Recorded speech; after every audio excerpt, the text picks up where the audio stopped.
Next, the Cannabis Reporter Radio Show with Snowden Bishop. After this message. Evergreen's calling. Let's face it, indoor agriculture consumes massive amounts of energy. Between cooling high-intensity grow lights and regulating climate in large facilities, electric bills can run a successful grow operation into the red. If this sounds familiar, I can tell you that you need a powerful climate control system that won't drain your green. I'm Eric Riccardi with Blue Mountain Energy. Our state-of-the-art HVAC systems are powered by natural gas and propane, which means you can reduce your electricity use by as much as 80% and get your grow operation back in the black and maximize your growing space. Visit BlueMountainEnergy.com to schedule your free energy assessment and see how Blue Mountain Energy can put that green back in your pocket. And now, it's time for the Cannabis Reporter Radio Show with Snowden Bishop. Listen in as Snowden interviews cannabis industry pioneers, marijuana experts, policymakers, medical practitioners, patients, and other amazing individuals with compelling stories to share. It all happens right now. Here's the Cannabis Reporter, Snowden Bishop. Hi, and welcome back to the Cannabis Reporter Radio Show. I'm Snowden Bishop, and I'm happy you could join us. Since this is the first show of the new year, I wanted to wish you all a happy 2020. With all of the controversial political news dominating headlines lately, some momentous developments in the realm of cannabis policy have gone largely underreported. Several bills, like the Safe Banking Act and the States Act, have passed Congress and are awaiting action in the Senate. And probably the most sweeping legalization measure has received a thumbs up from the Judiciary Committee and is likely to reach the House for a vote early this year. While these measures signal that federal reform is closer than it's ever been, we aren't entirely out of the woods. Despite the decades of relentless activism, the stigma of prohibition still looms large over some lawmakers who have yet to be convinced that legalization would be good for the country. So it was a major setback when news broke about the fatal lung injuries caused by vaping last year. The crisis invited more consternation of skeptics and left room for doubt about whether or not cannabis is safe for public consumption. To be clear, cannabis in its purest form is not the culprit. It's not a lethal substance. The CDC pointed to vitamin E oil, which is generally recognized as safe, but when it's heated to the point of vapor, it actually transforms into a substance called vitamin E acetate, which is lethal when inhaled. But if a seemingly innocuous substance like vitamin E oil can become poisonous when it's heated in a vape cartridge, that raises other questions. Especially when you're talking about illicit products that haven't been tested for toxic substances that can actually transform into hydrogen cyanide when vaporized, like pesticides, for example. It drives home the importance of regulation, and not just for the cannabis industry, but for other sectors as well. Unlike pharmaceuticals, the cannabis industry has been subjected to a lot of scrutiny, and stakeholders have had to earn the trust of consumers and lawmakers alike. As a matter of self-preservation, most cannabis producers are vigilant about lab testing and go out of their way to ensure their products meet high purity standards. And when you consider how much effort went into building public trust, it would seem like a betrayal to the entire industry for any one producer to allow contaminated products to escape into the market. Unlike conventional medicine, cannabis isn't prescribed by doctors, so patients have to rely upon the transparency and goodwill of producers, providing them with the assurances that the medicine meant to save their lives isn't going to kill them. By contrast, pharmaceuticals that are prescribed by a doctor are just automatically assumed to be safe. But the question is, are they? Ironically, we don't ask the same questions of the pharmaceutical industry, and largely because we trust our doctors. We also put a lot of faith into the government oversight of our food and medicine, but the truth is, few of us really know what they're made of. I mean, think about it. When was the last time you asked to see a certificate of analysis for a medicine prescribed by a doctor? And how many people really think about the chemicals used to grow, process, or preserve the foods we eat, or question where exactly the prescription medicines we take were made? How many of us connect the food we ingest with the increasing prevalence of autoimmune diseases or cancer in our society?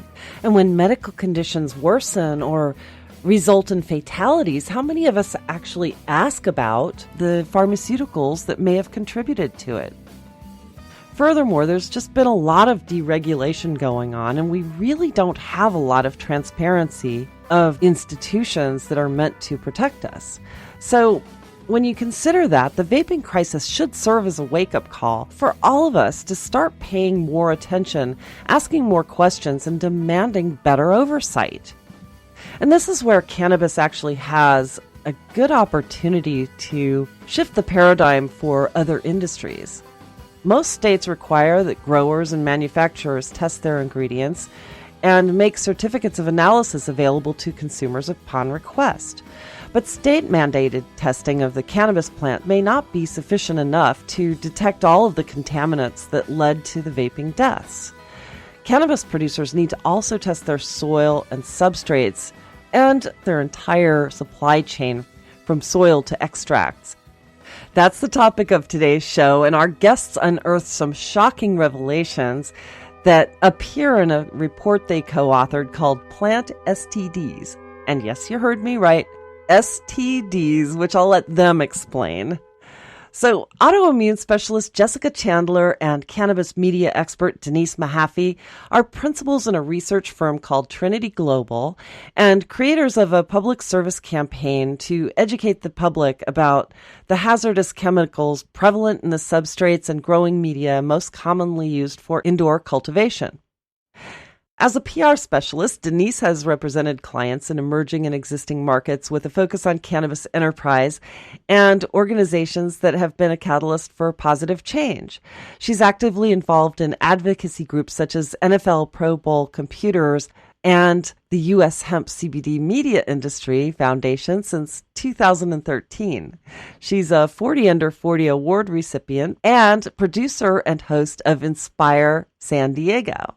Jessica is an award-winning researcher who specializes in the field of autoimmune diseases.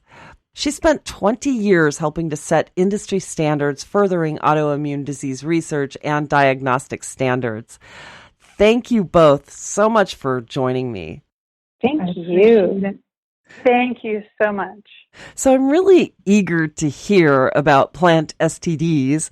But first, Jessica, I'm really interested in your background because you've been researching in the field of autoimmune diseases. So I know that this is very much related to your work. Tell me a little bit about your background. Yes. So to give you a little bit of background about me, I have been in the biomedical field for over 22 years. I had my own research and diagnostic company specializing in rheumatic autoimmune disease. I've taken that company over the years and expanded it to include infectious diseases as well. Some of the products that I did was developing new diagnostic assays. I was the manufacturer of the autoimmune disease controls for Quest Diagnostics, which is the largest lab in the U.S. And I've been a supplier of diagnostic materials and raw materials to some of the largest companies in the world, such as Siemens, Abbott, Toshiba. And I have also been a manufacturer for other controls with NIH, the National Institute of Health, as well as the AMLI, Association of Medical Laboratory Immunologists. That I think kind of gives me just a tiny little bit of experience in the industry of health. To say the least. I mean, your credentials are amazing. And Denise, tell me a little bit about how you began your foray into the research about the pathogens that you're finding in the substrates. Sure, I'd be happy to. comes with a little bit of a story. My journey in the hemp industry started in 2013, and throughout the course of time, there have been mold recalls on products that are going out to dispensaries. And as of late, we've been seeing mold recalls, and we've been seeing injuries and death associated with vaping products. So we've been through, Jessica and I have been through farm tours, seen how the operations work. We've been introduced to heads of industry, and we kept asking questions because we wanted to figure out where is the source of this mold coming from, and is it a problem that can be resolved? And we ended up doing a lot of background research for months on the topic of an unsuspected contaminant source, which is the soilless grow media that the seeds or the sprouts are planted in mostly hydroponic environments, and that is called coconut substrate.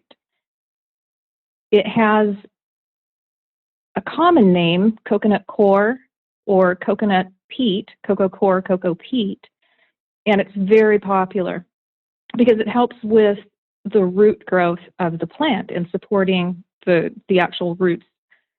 And what we found was, with the laboratory tests of 5 of the more popular brands on the market, 40% came back with pathogenic molds, fusarium, and pythium.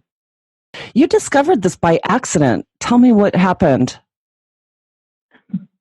Yeah, so we decided, well, if you could get a certificate of analysis on a finished product, could you also get a certificate of analysis on the different inputs, which is what is used to support plant growth?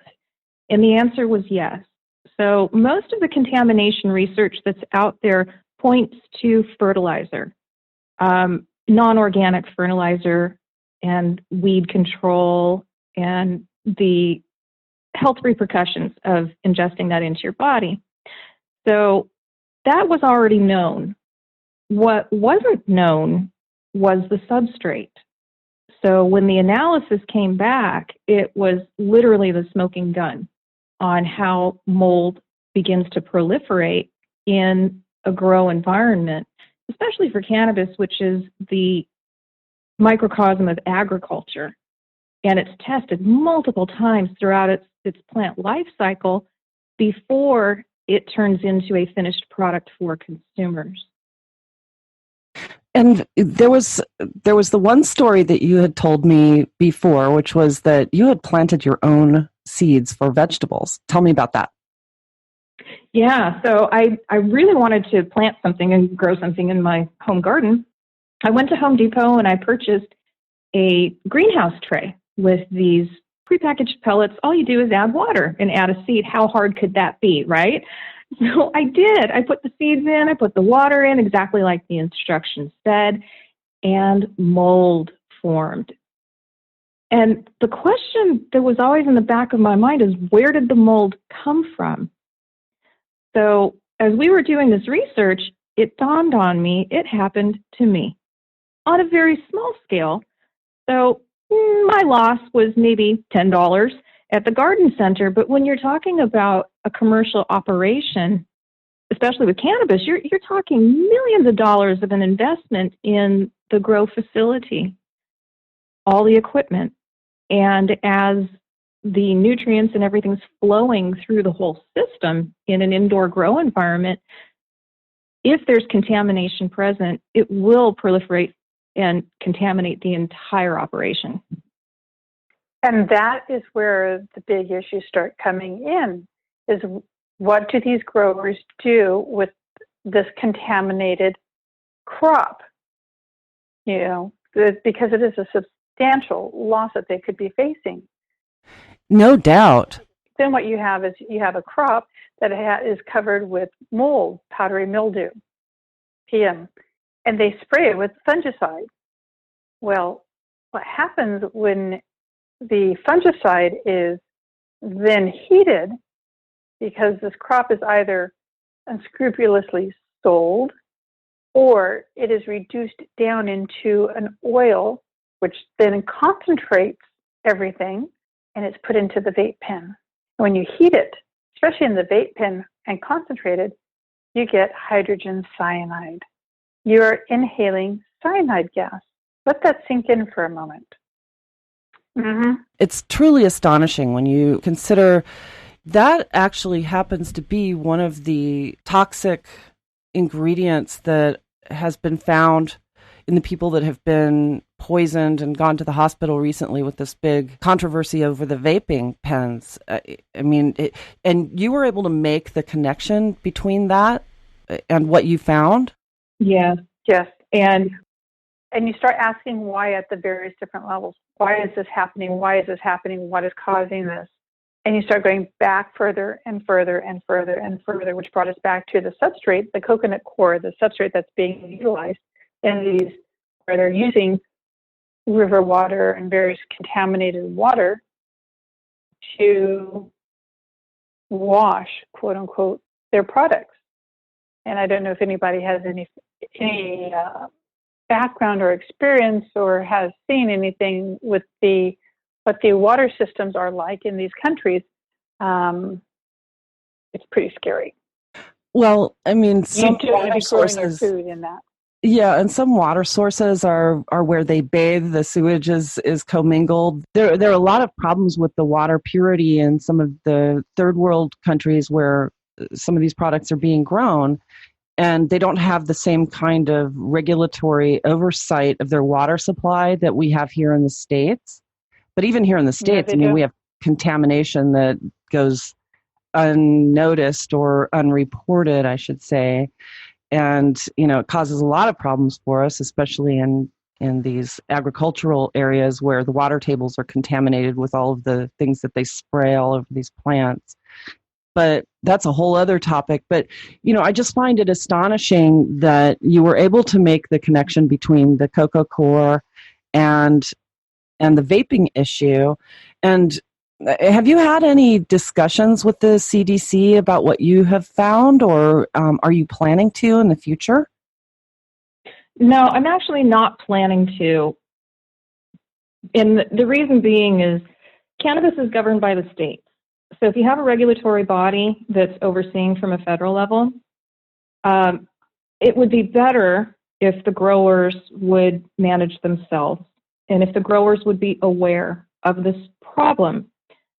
We do not feel that the growers are currently aware of this issue, which is why we created a massive report at plantstds.com. Catchy name. It's substrate transmitted diseases. So plantstds.com. And there's also a landing page for COA to CYA. And that is our public service announcement to both consumers and growers. This issue is manageable on two levels. One, if the growers are aware that the majority of the coconut substrate that's out there is potentially contaminated with pathogenic mold, to always seek a certificate of analysis on all of the plant inputs that they use to grow before they start growing. That's the first step. Second step is for consumers to be aware of what a certificate of analysis is and how to read it. If the consumer sees a COA and the cannabis product has been tested for heavy metals and it passes the heavy metals test, but it was not analyzed for pathogens or mold, that would be a red flag not to purchase it. Another red flag would be if there is no link back to a COA whatsoever.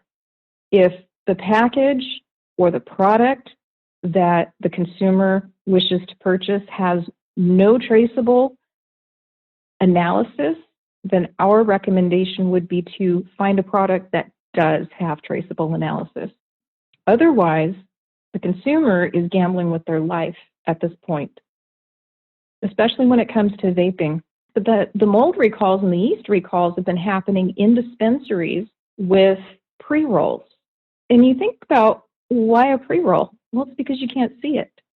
So then it opens the question about if you can't see it, as Jessica mentioned, it reduces down into an oil. The oil can go into a vape pen. What else can the oil go into? And that's just about any finished product. That is incredible advice for consumers. I agree. And I think that so many people just trust the sources. I mean, we're used to going to the grocery store and not really paying much attention to certificates of analysis. And I imagine that this problem is happening in vegetables as well. Right. So in the news reports that came out about the toxicology, I believe it was the pathology report, it came back indicating that there was fungicide found in the pathology. And if there's fungicide as a chemical on somebody's lung tissue, then why was it even there?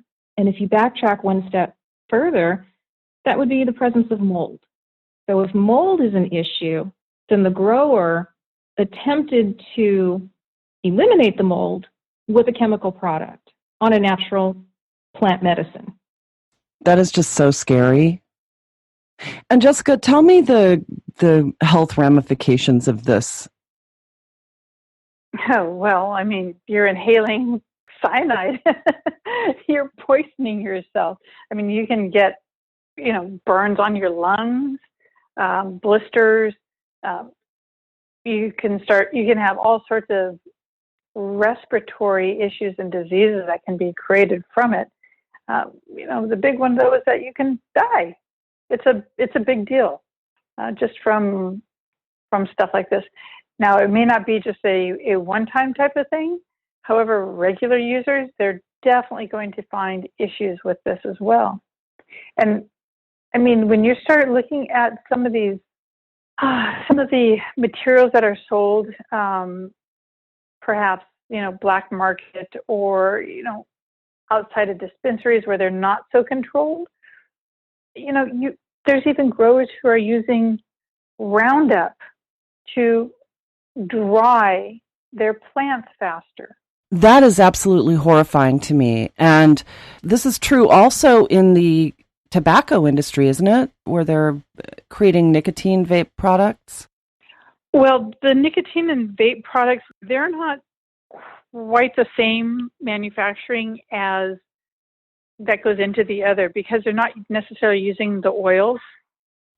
I see. But how did you learn about the Roundup being used as a drying agent?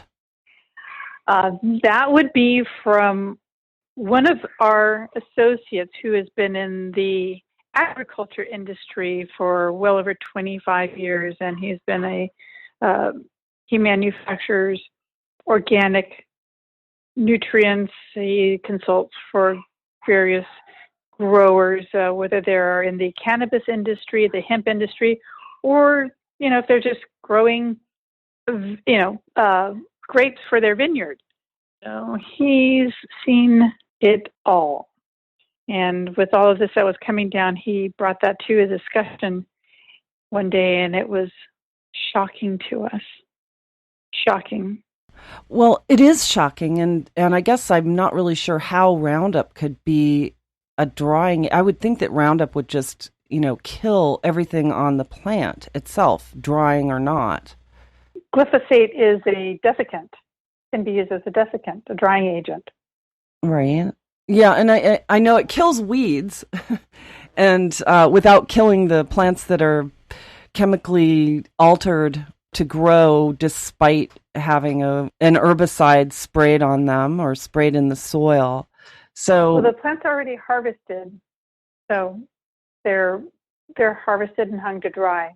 Right. And if they're not drying fast enough, that's when they're using the glyphosate products to try and dry them faster. Wow. And is glyphosate something that's in a typical COA for cannabis when they're sending their product to the lab? If they're testing for heavy metals and they're testing for pathogens, will glyphosate automatically come up, or is this something that the growers are going to need to actually ask the laboratory to test specifically for glyphosate? The grower will know what they've done to it, but there is a catalog that the laboratories have, and they can absolutely pinpoint what was done to the plant. And the thing is, you have to realize that when a grower sends something in, they'll send it in and request for potentially heavy metal testing, but they may not be requesting on the COA to have the pathogens or the other contaminants.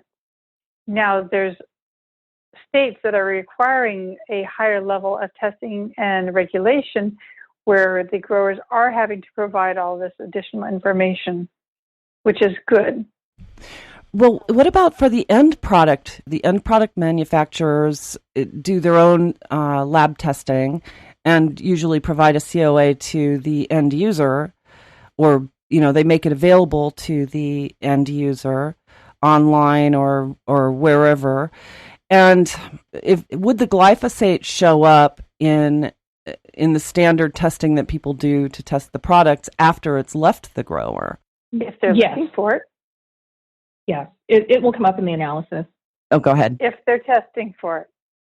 So specifically, what we need to do then is just make sure that the manufacturers also realize that glyphosate is just one other contaminant that they need to test for in addition to the standard heavy metals and pathogen tests that they run. Correct? Yes, that is correct. Wow. One of the positive notes that came out of all of this is that there are coconut substrate manufacturers that are doing it right, as well as vape companies that are doing it right. These companies, certain companies, are truly certified. They walk the walk. They test their own materials multiple times before it even becomes a retail product. And so, like I said, we analyzed 5 of the most popular brands, and there is one front runner. And that information can be found on plantstds.com. If anybody's interested in the actual lab analysis, they can get it from us, or they can get it from you, Snowden. We'll provide it to you.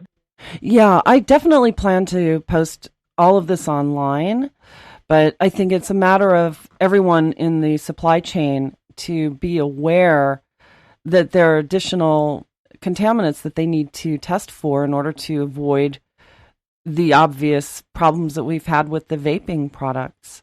Exactly. And so if consumers start demanding analysis, then that will guide the industry.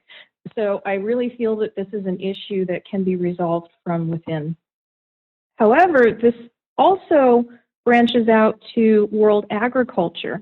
And today there was a report that came out on a massive listeria outbreak, and that's a pathogen, and it's in vegetables in Canada and the United States. It's a massive health warning and recall. Before you go any further on this one, I just wanted to let people know that listeria is a pathogen that's prevalent in places where they have a lot of agricultural farm animal waste, specifically on pig farms and factory chicken farms as well. Am I right about that, or is that? That is a source. That is a source of it, yes. It could go back to what fertilizer was used. It could go back to what inputs were used. So it's kind of going along the same lines of what we're talking about with the substrate. It's testing for purity in advance before anything starts to grow. So recalls like this massive produce recall would have less of a tendency to happen. Well, preventative medicine in a way for agriculture. Yep. Kind Yes, of like, it goes along with the name of the plant STDs, We're yeah, having fun with it. However, you can prevent it. right. An ounce of prevention is worth a pound of cure, as they say. But this is very disturbing, too. I mean, I'm glad that there's light at the end of the tunnel and it's not the oncoming train, and that there are conscientious providers who test their product before they give it to growers. But it does all boil down to awareness, just being aware that these are problems and making sure that they test it before they lose millions of dollars after harvesting something that's going to be contaminated. Right. Yeah. Absolutely. So the inputs that we're talking about, that would be the substrate, which is what we had analyzed for contaminants. And there's contaminants in there. There's water, which does play a very big factor into how the plant grows. And then there's fertilizer nutrients as well as pest and weed control. So all of those steps happen within the grow environment. And all we're saying is to the growers, and especially the investors that are backing the growers, to take a hard look at what you're using to grow before this problem happens. Because realize there's sometimes out there's some really pretty packaging. However, you may not like what's in the package. Well, judging a book by the cover isn't always the best way to go when you're talking about medicine. Yeah, but again, it just goes back to awareness. And, the more the growers are aware, the manufacturers are aware, and the consumers are aware, we can probably save some lives. So right, and the certificates of analysis are really important. When you start coming down to a lot of this, when you have, especially when you're utilizing an independent third-party laboratory to do the testing, to do the analysis, then you have a certain level of surety that they're not taking sides, so to speak, that they are independent in their report and in their analysis and what comes back. So you can have a company that is actually providing their own COA and testing internally, and yet, you could have, just like in the biomedical industry, you can actually have test results that I'm aware of, or an industry, for any industry for that matter, that it can always be manipulated. Yeah. And how many times has a patient demanded a COA on any pharmaceutical product? And I wonder how much of a problem this is in pills that are dispensed under prescription by a doctor over and over again. I mean, are we poisoning people on a regular basis? This is a question that people should be asking. Mm-hmm. Yeah, I agree. Well, look at this produce recall. Honestly, how is anybody going to know? As far as I'm aware, vegetables don't have a COA yet. There's a massive amount of the stuff being recalled right now. So on that note, I do feel that the cannabis industry is doing what it should. There's just a handful that are trying to recover their profits. And the contaminated oils are making it to market. We're seeing the vape oils make it to the market through the black market. So as you're saying, if you do have a legitimate COA and it does come up contaminated, the ethical thing to do is not sell it. However, those that are more concerned with making a profit have, and we've seen that, and we've seen the health impact of that.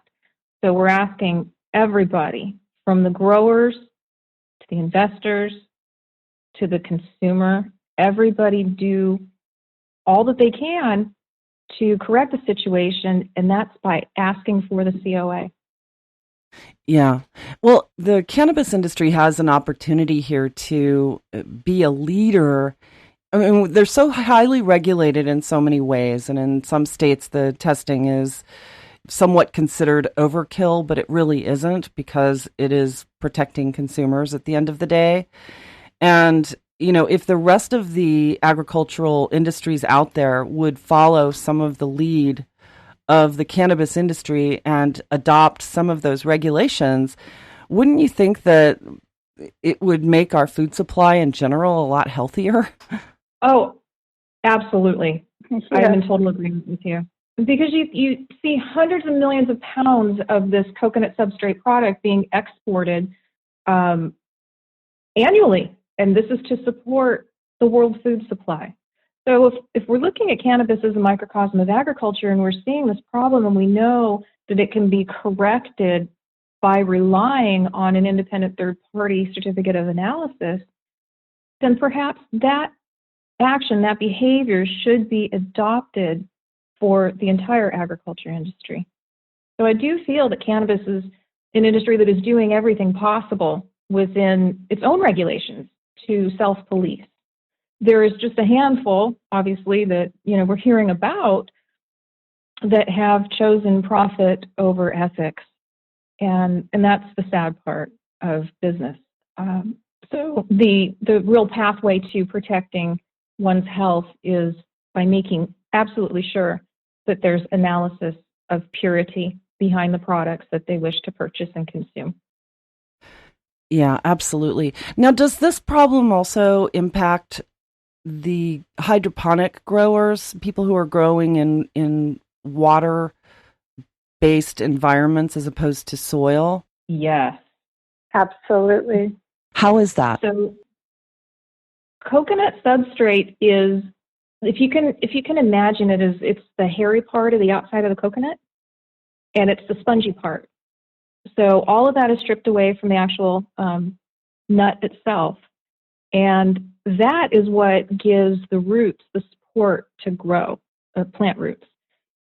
So in an indoor grow environment where you have a lot of automation and controls, all of that is taking place, and you don't have the actual earth to plant the seeds in. So what is very popular and being used is coconut substrate. It's called coconut coir or coconut peat. It's a very good substrate. And in fact, there are certain European countries, the UK and Ireland, that have banned peat moss because it releases CO2 into the atmosphere upon harvesting. So they've banned the use of peat. And cocoa peat is a direct replacement for peat moss. So knowing that, and knowing that it's extremely popular in indoor grow environments, when you look at the numbers, 40% came back contaminated. That's just the 40% that we tested. We didn't test every single one out there. The numbers could actually be substantially higher. This is a huge problem. It's a massive problem. It's a world problem. Absolutely. It has no geographic boundaries. It absolutely has no geographic boundaries. And again, we're looking at how the issue becomes with how the substrate itself is processed and harvested. A lot of these coconut fields, they are intermixed crops. So they have the coconuts, and then they're growing something else underneath the coconuts and spraying them with who knows what. The husks themselves, they're harvested, and they're sitting in ponds of this contaminated river water, where they're being repeatedly washed, rinsed with contaminated river water. They're not properly dried. They're being laid out in dirt to dry. People walking along in their feet, turning, kicking it to turn it over. It's packed up. It's still moist because, these environments are humid. And so your Pythium or your Fusarium or your other unwanted goodies are now in a confined, moist environment that allows for optimum growth to start. And so you can go to get some of these bags and you slice them open and bugs come out. All sorts of other stuff comes out. Well, also the smell of mildew. Yes. Yeah, that's because that's what this is.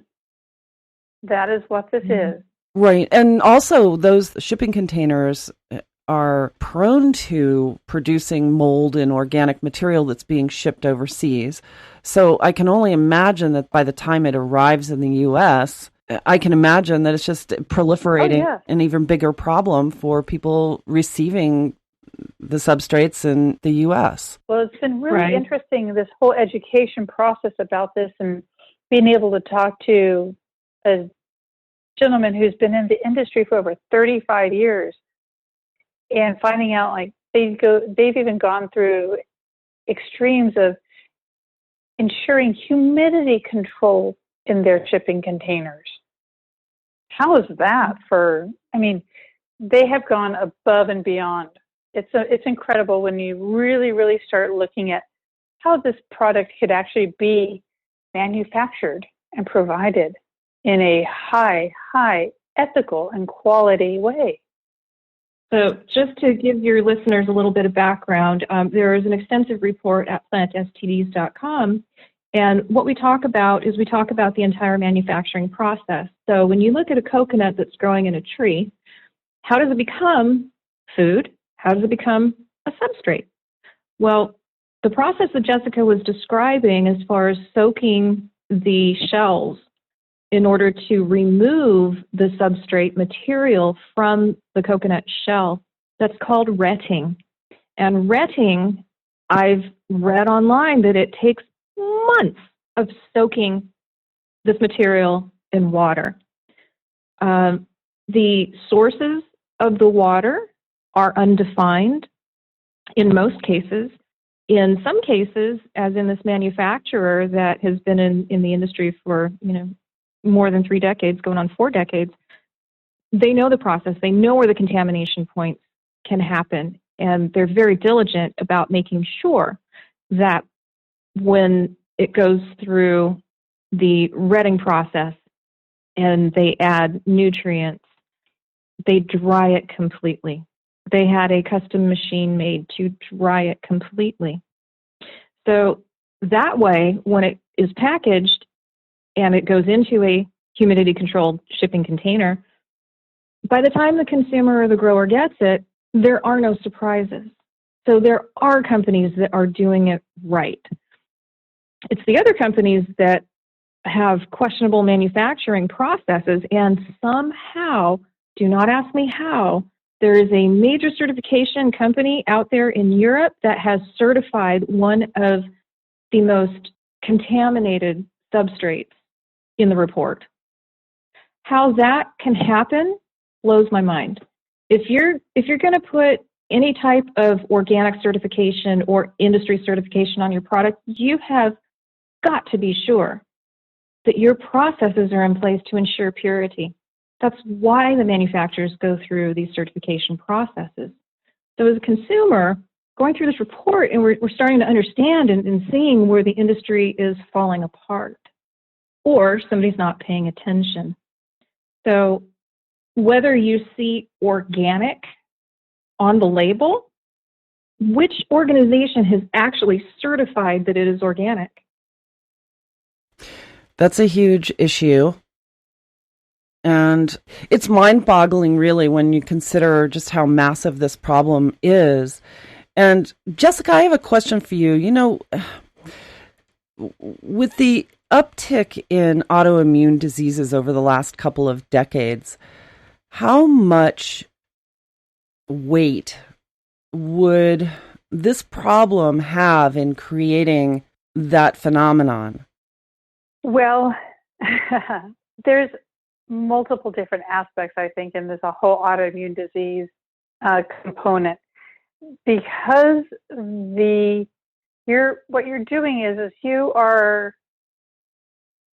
introducing foreign substances, pathogens, into our food sources, which are create low-grade infections, low-grade. You're creating these various responses in your body by ingesting all these toxins and poisons. I don't want to go down another rabbit hole, which I think is really key to all of it. However, whenever you are introducing something foreign into the body, you're going to get a response. Sometimes it's a good one, and sometimes it's not so good. And here in America, we have some pretty poor quality control and some pretty poor food practices, as well as some other quality of life practices that are just abhorrible. And I'm not going to like I said, go down the rabbit hole on this. However, I do have my thoughts and opinions, as well as I'm sure a variety of listeners out there as well. However, again, it just comes down to you're introducing these foreign substances in there. And if someone has even a slight immune compromised system, then it can trigger response after response after response. It'll just like pneumonia. You typically don't die from the actual initial contamination, the infection. It's all the complications that arise from it. And so one thing can lead to another, to another, to another. Yes, you have your vape, you've inhaled it, you start getting small, blisters, little lesions on your lungs. Pretty soon you keep doing it. And, if you ingest enough contaminated product, such as, some of the black market stuff, yeah. And one good dose of cyanide, we know what happens with that. Yeah, well, it's poison. As is glyphosate, which is that in itself is another rabbit hole we could go down. But suffice it to say that glyphosate has been linked to cancer, and it's been linked to autism, and I think, if I'm not mistaken, I might have read somewhere that it's also linked to like Crohn's and some other autoimmune conditions. But don't hold me to that one. I'm not sure, and I couldn't cite it right now off the top of my head. But it seems to me I've read this. And, glyphosate is basically the main ingredient of Roundup. And as most people know, GMOs are Roundup ready, meaning that they're drawing their nutrients from soil that is laden with glyphosate in the Roundup product that they use to kill the weeds around it. So, this is a major, major problem that our government has just failed to regulate. In fact, they have the foxes guarding the hen house because a lot of Monsanto lobbyists or former executives are actually monitoring and regulating the agricultural industry right now, which is another whole kettle of fish, another rabbit hole.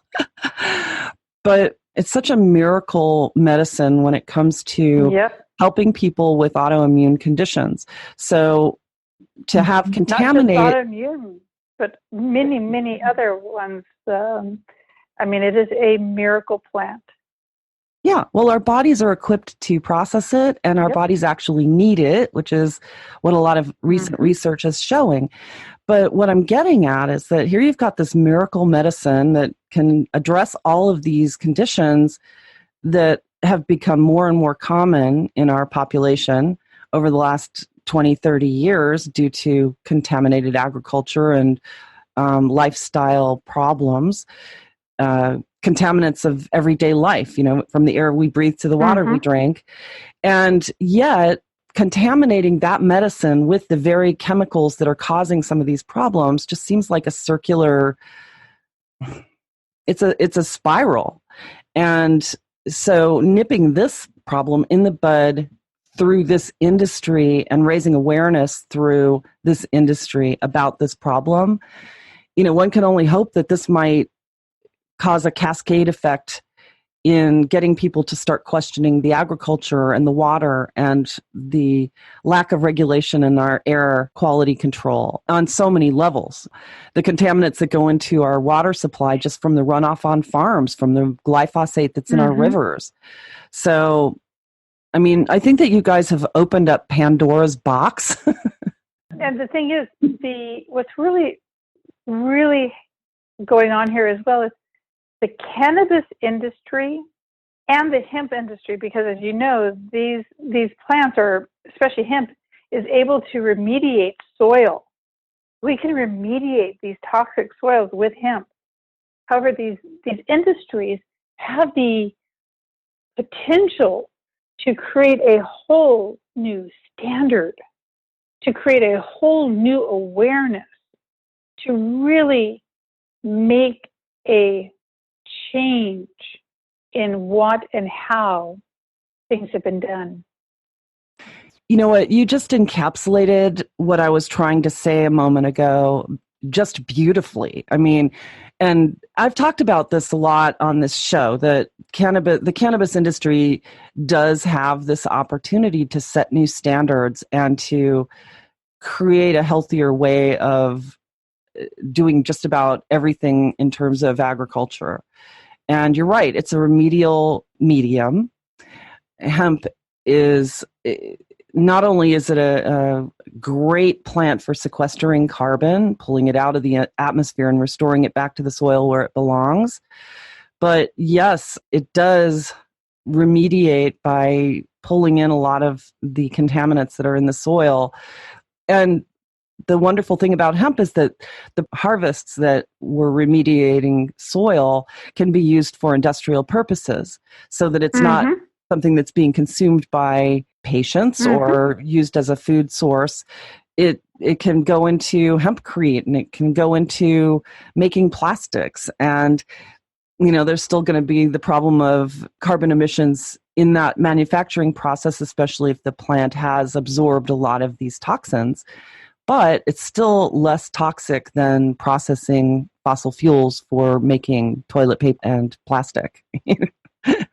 Absolutely. Well, I mean, I love to tell people, you do ask them, you do realize that our Constitution was written on hemp paper.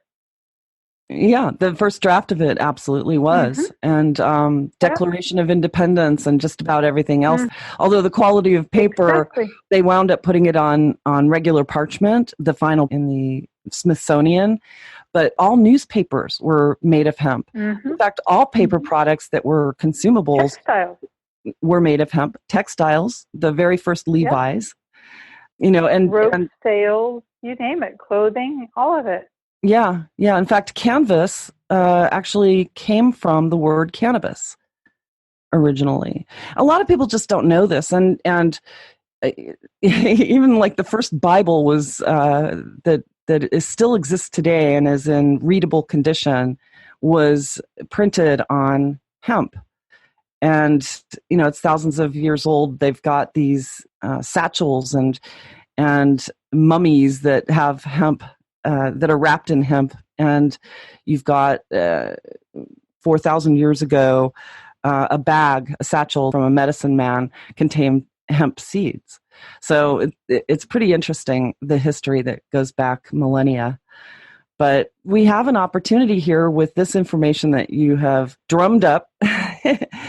And I actually love the acronym STDs because, you know, when you hear that, sexually transmitted diseases, but with the reproduction of plants, this is a problem that we can't avoid. Like you said, it's awesome. I mean, kudos to both of you. Are substrate transmitted. And that's exactly what it is. It gets your attention, and then you start wondering, what? Yeah. Look into it a little bit more. Yeah. We use the acronym STDs to humanize this problem that's happening with agriculture and connect it to the human body.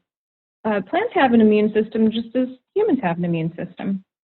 And if the immune system becomes impacted and you end up with a sickly plant, same thing.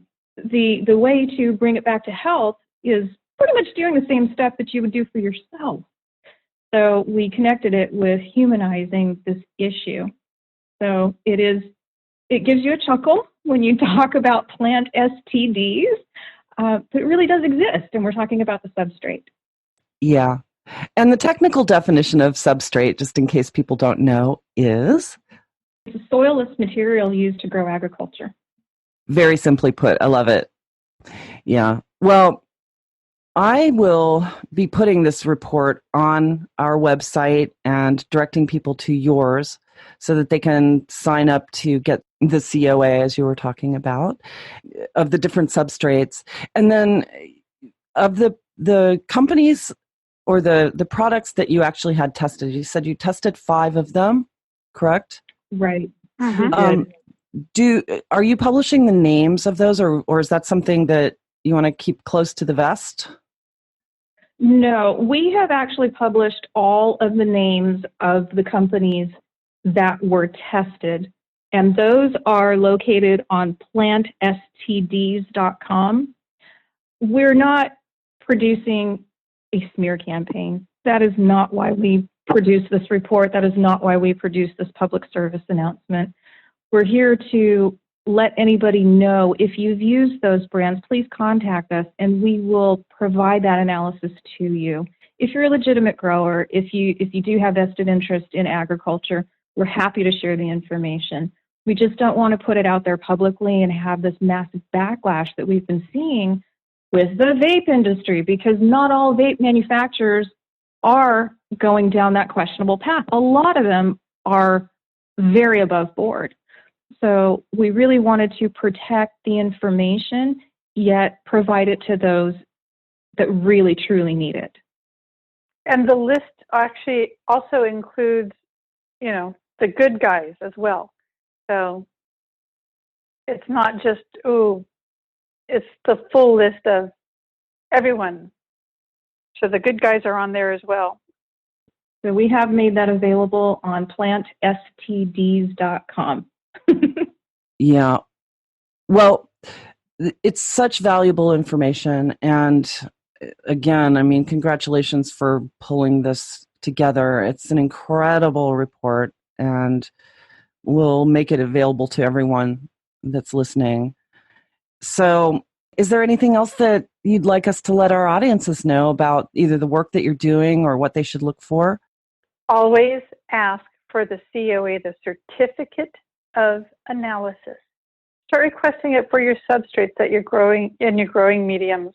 Good advice. Good advice. So this is something that we'll definitely be following up on to just get more information out there. I'll make sure that it gets out on the Growers Network and make sure that people have access to it. We'll put it out on our social media as well, because this really is just so important, especially for people who are immunocompromised. They just need to know where their medicine is coming from. End of story. And also they should know where their food is coming from as well. But do you foresee that in the future that we could actually have legislation passed to ensure that people growing ordinary food, not just cannabis, but food in general, is not contaminated? I would hope so. I literally would hope so, because if it was so simple for me to go to the garden center at Home Depot and buy this material to grow seeds in and it produced mold, then other people that may be wanting to grow their own produce are going to run into the same issue. So we've seen this massive, recall on produce from Listeria. If these are organic brands that are being recalled, where's the quality control there? Yeah, massive problem. Mm-hmm. Wow. Well, thank you for bringing all of this to our attention. And I mean, I'm grateful that you reached out to me about this, Denise, because it is so important, and I think that people really do need to know. But really so appreciate your insights, and this is great information. And so I guess the moral to the story is just be aware, do your homework. For the growers out there, make sure that you're testing everything before you plant your seeds.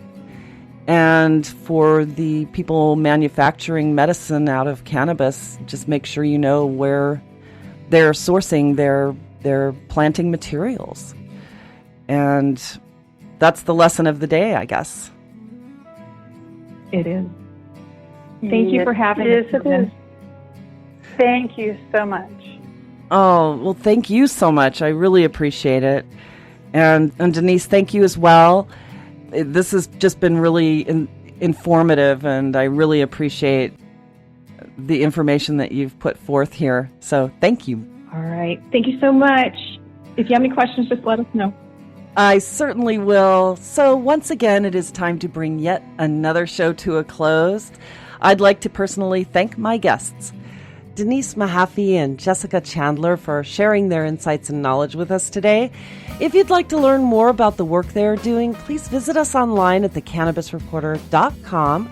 Click podcast to find today's episode, and there you will find their bios along with information about plant STDs and a link to their website. We have so many people to thank. First, I'd like to express our gratitude for our partners and radio sponsors, Blue Mountain Energy and Canosphere Biotech. We certainly couldn't be doing this without you. I'd also like to thank our production team here at the Cannabis Reporter Radio Show for always making us shine. And, of course, it goes without saying just how much we appreciate our programming directors at XRQK Radio Network and Society Bites Radio for distributing our show. And last but not least, thanks to all of you for listening. I'm Snowden Bishop, inviting you to join me again next week. Same time, same place for another episode of the Cannabis Reporter Radio Show. Until we meet again, be safe, stay informed, share what you've learned, and make it a great day. Evergreen is calling. Evergreen is calling. Evergreen is calling.